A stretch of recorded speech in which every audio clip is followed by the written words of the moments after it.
so may nagpagawa na naman sa atin, sa ating bagong machine ng sticker. And this time, hindi siya yung typical sticker na mga usually nating nakikita. Ang pinagawa ni ma'am dito is sticker para sa mirror.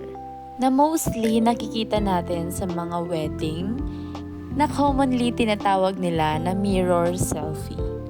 So sa pinapagawa ni ma'am, actually hindi siya ganun katrabaho since simple lang ang kailangan. And provided na yung mismong layout. So gagayahin ko na lang siya. And since bago lang yung machine natin guys, never ko pa ito natatry talaga sa mga customers.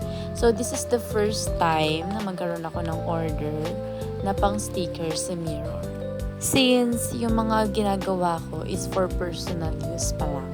Kaya yung excitement level ko sa paggawa nito is talagang napakataas.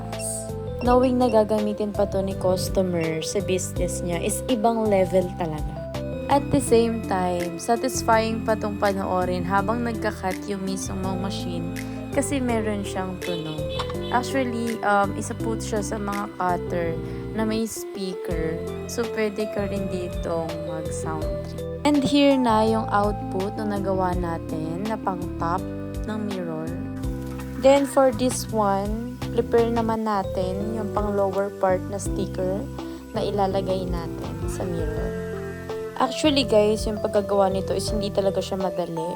Kasi mabusisi yung pagtanggal mo ng sticker para ma-make sure na hindi masama yung mga part ng sticker na need ilagay sa mirror. Literal na kailangan attention to detail siya kasi kapag ka nagkamali ka or may naisama ka sa tatanggalin ng mga letters or symbols is kailangan mo ulit siyang i-cut. And here na yung final output niya. Ito na yung mismong pinagawa ni ma'am. Konti lang siya guys pero napakatagal niya talagang gawin. And nag-message din ako dito kay ma'am na baka pwedeng picturean niya yung sticker kapag nailagay na sa mirror since ito yung ating unang order. And sobrang bait ni ma'am. Ito na yung final output niya guys.